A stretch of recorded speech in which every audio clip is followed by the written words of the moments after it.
Welcome to Generous Impact. My name's Brett Brummett, and today we are joined by Cam Neth of Little Heroes. In this episode, you'll hear how Cam has filled a need by focusing on photography for families in the midst of a terminal illness. Knowing that a professional photo session is never on the forefront of anyone's mind when they hear that themselves or a loved one only has a few months or a year to live, Kim and her team step in to provide a gift and an experience that the family will get to enjoy after their family gets a little smaller. Well, Cam, tell us a little bit about your background, who you are personally and professionally. Yeah, so I am married to my best friend. We're both entrepreneurs. When we're not working, we love to, be outdoors, dirt biking, mountain biking, hiking. We do CrossFit. We have two daughters. They're both adults and out of the house. We're fairly new empty nesters. Our oldest is going to school to be a physical therapist. And then our youngest, she's actually a soccer player. So she's in college in Wyoming and the other is in college in Colorado. So yeah, and I have a photography business I've been doing for about 18 years full time. I specialize in family portraits and high school senior portraits and then also run this nonprofit. Yeah. So, what got you interested in photography originally? You know, I always had a camera in my hand. My parents bought me a camera, started film, which makes me sound really old. Mm-hmm. But I had a little dark room under the little room under my parents' stairs. I developed black and white photos and I just literally, I had a camera with me all the time. I actually didn't do very well in high school photography class. I think I got like a C, but I'm kind of I don't like to follow all the rules all the time. So So if we had rule followers, we'd never have innovation and art, right? yeah, for sure. So yeah, I never thought I would do it as a profession, but after having my first daughter and I was just taking pictures for friends and family and everyone said you should start a business. I'm lucky to be able to do what I love for sure. So, after doing photography for a little while, you started Little Heroes. What was the impetus for that, and what made you want to serve families with terminal loved ones with a terminal illness? Yeah, I was it was kind of one of those late night couldn't sleep type things and I was like I really want to give back to the community and so I just started kind of researching different programs out there. There's programs for like Now I Lay Me Down to Sleep. They do pictures of stillborn babies. There's different programs for, the military and veterans. And I mean, there's kind of something out there for everything. And nothing really felt, I didn't feel like the urge to join any of those. I did run across one. I can't even remember the name anymore, but basically it's what I offer. And that's kind of how I got started with it. And then they kind of disappeared off the face of the earth. And so I started my own. So Mhm. I really, I thankfully, I've never lost a child or a spouse or anything. So, And, mm, that's the natural assumption that one right, jumps to. And so for that's sure. really cool that not having experienced that personally, that's still something you found a connection with. Yeah. Yeah. So I actually started doing it in 2007, but didn't make it as a true nonprofit until 2019. Yeah. Well, and I'm sure the families you work with, I mean, I can't imagine what they're going through. They've got to be physically, mentally exhausted. And, I know it's hard when you do something, you're encountering somebody that has such a burden or a heavy weight. Like, as a photographer trying to bring that joyous moment, how do you prepare yourself to create that different experience for them? Yeah. These families are truly doctors and nurses for their family members. They're taking care of them at home for the most part. And, it's, their new normal, which is hard. And I always tell people I I'm okay crying with the families. I'm not, I don't think there's anything wrong with that. And different situations, every situation has been completely different, actually. There's no two stories that are the same, but it is a lot for these families to change from, your normal lifestyle to suddenly taking care of your loved ones. And they wouldn't have it any other way, but it's a lot financially and physically and mentally and just everything. And so you go into every situation just kind of with you go in with ideas and hopes and plans, and usually it gets debunked and you're doing something different. But and every sometimes we're at the hospital, and sometimes we're at their home, and sometimes we're at a beautiful outdoor location in town. Sometimes we're in my studio. It just kind of depends on the situation. But and some families are very welcoming, and I almost become family, and those are the hardest. Like those, you definitely cry. And then there's some people that want me in and out and done. They're thankful, but it's a hard thing to accept why I'm there. And so, I think that's why a lot of people don't get it done, is as there's an admittance that they have a terminally ill Yeah. spouse, Well, and child. I've got to imagine when you finish the session, like you're like the burden isn't over for you. Like No. you're taking it on to create and find to look the best and you know do the edits, Mhm. and then you actually sometimes write some really nice summaries for them too, right? Yeah, sometimes, I always ask for permission to use the photos, and I always ask them to someone in their family to write up a story. You know, People are curious. People, you don't really know what people are going through, and a lot of people don't even know it's their next door neighbor.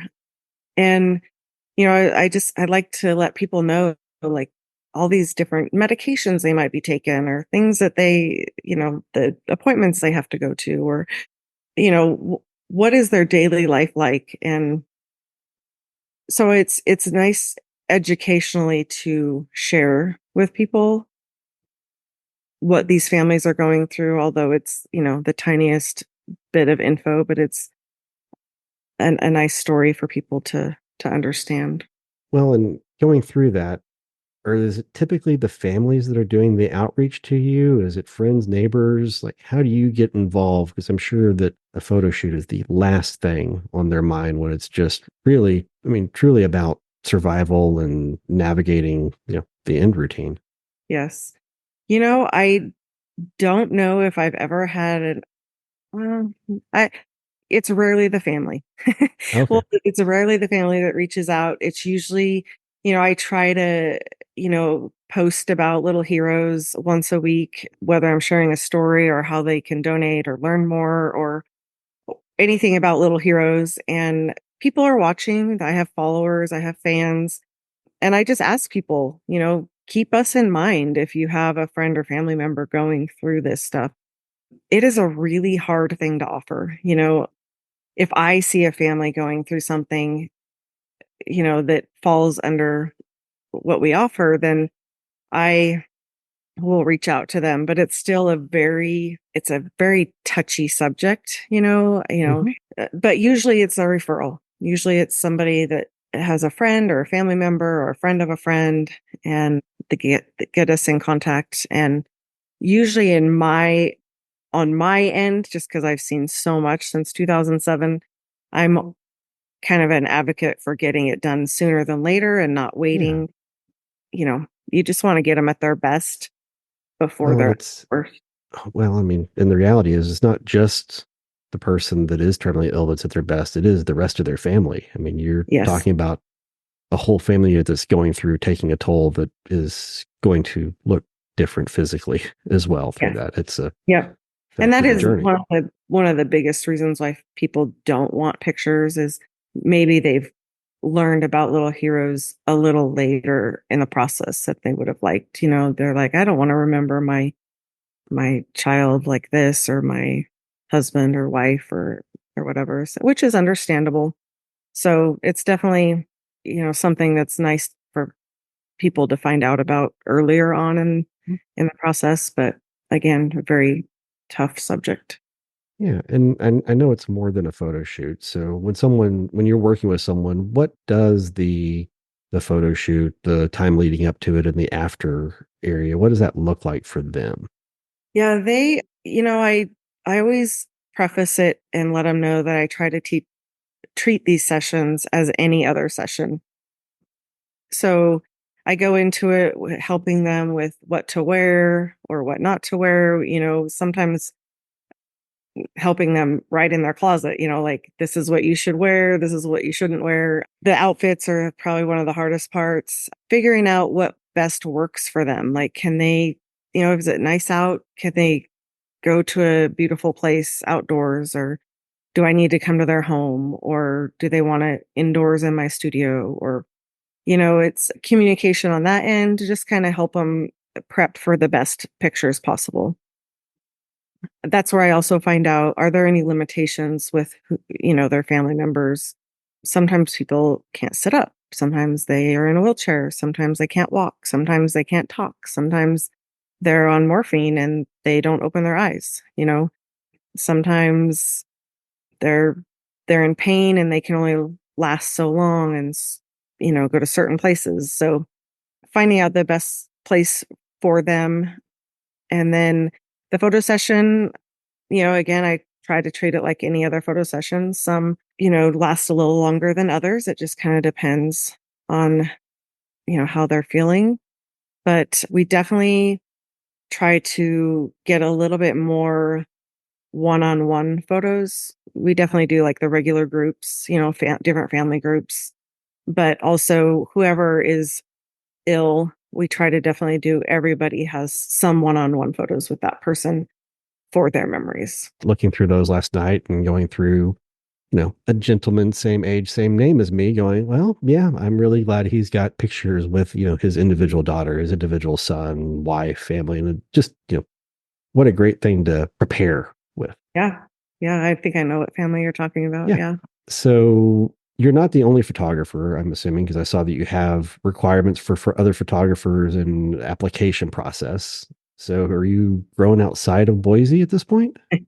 Well, I am the only photographer. Okay. It is something we would like to grow, just haven't quite gotten there yet.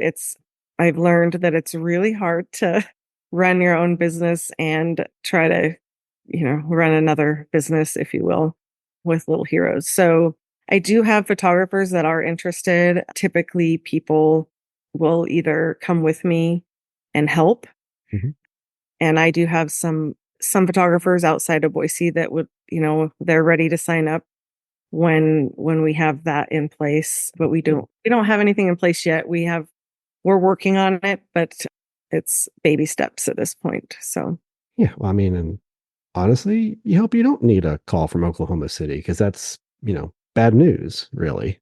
yeah, If yeah, someone else is going through, family trauma at that point and having yeah, to deal with something they're not expecting. yeah. I have had families, like I had a family fly me to the Oregon coast and do family pictures out there. And I have gone out of town a little for different sessions, but for the most part, it's just Treasure Valley in the Boise area. Okay. So of all those experiences, is there like one story or a favorite? I would hate to say favorites, but a favorite family that just in your mind illustrates the impact that your efforts and Little Heroes, like what they do for a family. Yes, of course, I have many stories, but the one I love to share the most and is probably the biggest impact on our community was this family. Their 9-year-old daughter had a brain tumor. And the week leading up to their family pictures, they told her, she was really tired, as you can imagine. She was given a month to live. So these family pictures were very important to this family. And so they told her all week, these pictures are very important. You can sleep as much as you want when we're done.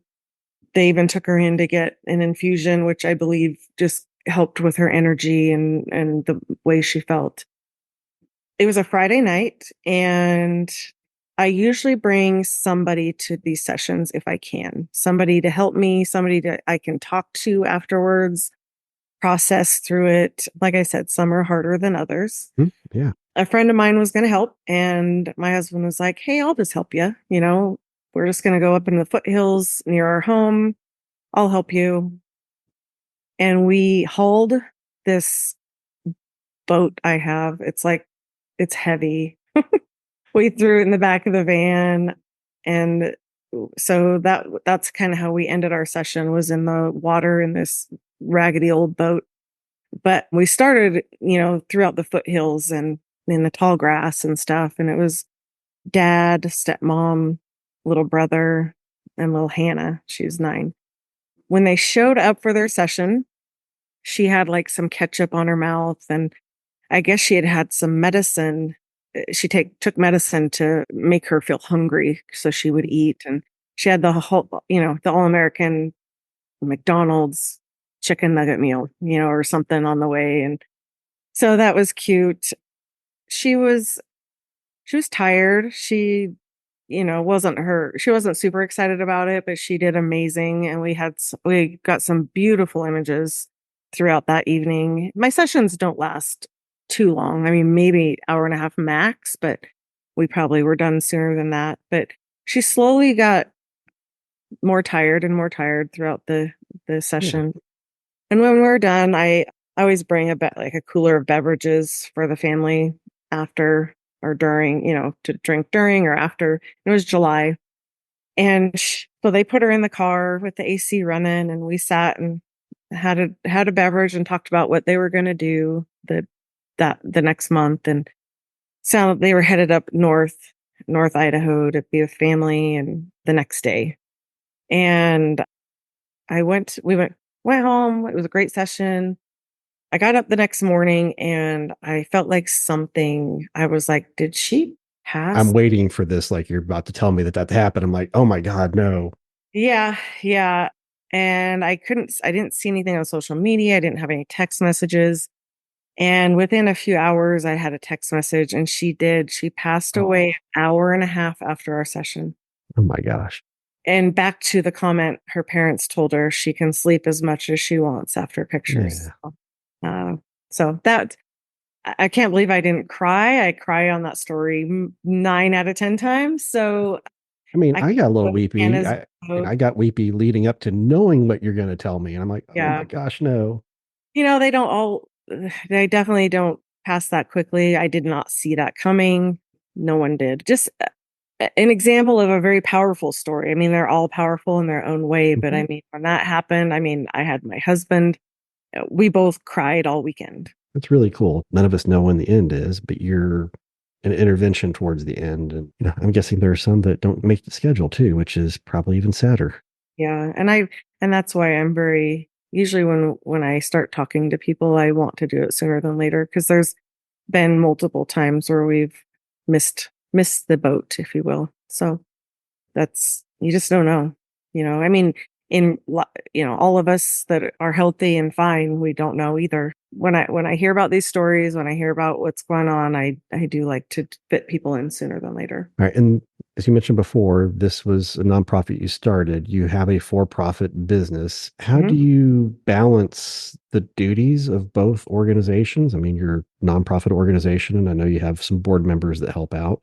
And then your for profit business. How do you make sure both get the full attention they need from you?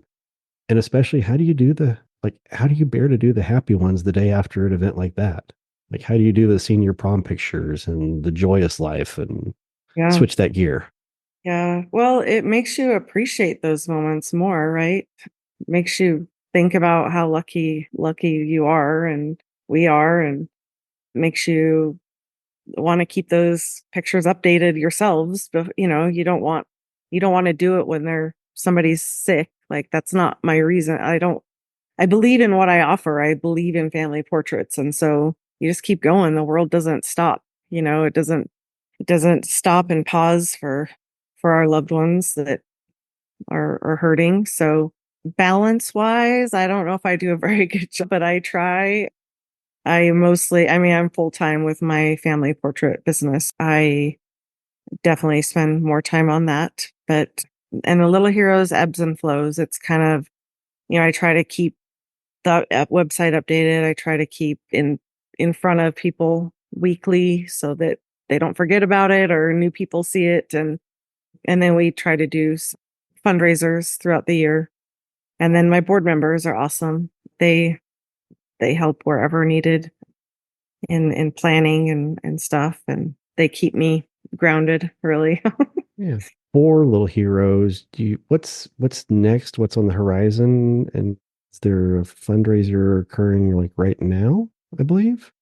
Am I There right on is that? one planned in July. So our history, we've the last 12 years we've been doing a Santa event, and that has been very popular. We would do about 220 sessions in about 3 days. Yeah. Pictures with Santa.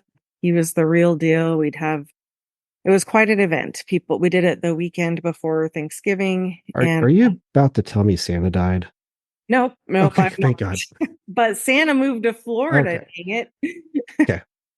Yeah, so Santa moved to Florida, and we interviewed some other Santas, and I just, after working with the same Santa for so long, I just couldn't do it. So we last year we took a year off. We didn't do any fundraisers, and this year we're going to do two, and one has been announced barely. We're just we just announced it recently, but we are doing family portraits in my studio yard in July. So instead of indoor studio pictures in November, we're kind of doing a family barbecue and photos in my I have a studio yard in my yard that's what I call it. It's got like old trucks and old gas pumps and stuff like that. So it's a cool little spot, but that's our first fundraiser. And then we are doing a second one this year. We've never done two in a year, but we are doing a cornhole tournament. So adults only for that one. That'll be in September, but we haven't really announced that one. So Well, what you're doing, giving back to the community is extremely inspirational. And it's, a lot of times we interview people with small organizations, sometimes big organizations that, whatever it is, you're giving back and that takes a lot out of you. So where do you draw your inspiration back from to fill your cup, so to speak? gosh, I have a few nonprofits that I'm good friends with, and they're inspiring. One is with my friend Megan. She's runs a nonprofit called Raise for Rare.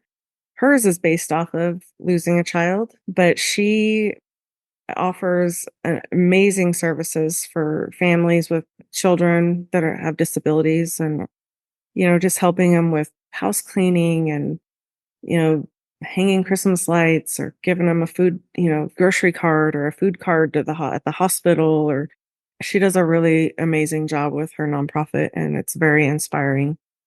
All in all, we could team up somehow or some way because Yeah. there's a lot of terminally ill children under her organization as well. She's inspiring, really, just my family and friends, and the people I surround myself with are inspiring daily. My kids. Yeah. Well, I mean, and that's, honestly, that's a super gift to see other people maybe not in the act of service and be inspired by them and find that joy and hope in them. Well, what can our community do for little heroes? That's a great question. I guess just spread the word. It's nice to the more people that know about Little Heroes and what they offer, and, maybe tell their nurse and doctor friends and hospice friends, and then if you can donate your time or money, either way, we always need volunteers for our fundraisers, and and money. It's there's a donate page on our website that's nice. It's costs about $500 per family, and like I said, it really ebbs and flows. Sometimes I'll have three in a month, and then I won't have any for 3 months or 4 months. And so it ebbs and flows, but it's nice to be able to give these families Yeah, the professional products that we offer them. you want to be able to say yes when asked. Yes, for sure. Yeah. Yeah, I don't think I would say no, but having having some funds in the bank to cover the costs is makes it much easier. Yeah. Well, thank you so much for what you do. That is so inspiring. And thanks for sharing a little bit of the background with us today. Yeah, thank you for having us. What an inspiring story. I had to hold back tears a few times. And, I had to drop a little bit of humor around Santa Claus possibly dying because that was the only way I could have made it through that part. Listening to her story and the softness and gentleness and the reverence and the ability to work with a family through the end time, finding a way to provide that gift and take them out of what is a super trying time frame and experience of giving them something that'll be a lasting memory is super awesome. And even getting to hear that sometimes those experiences don't get to happen, and the joyousness when they do get to happen, even tragically close to the end, just gut wrenching.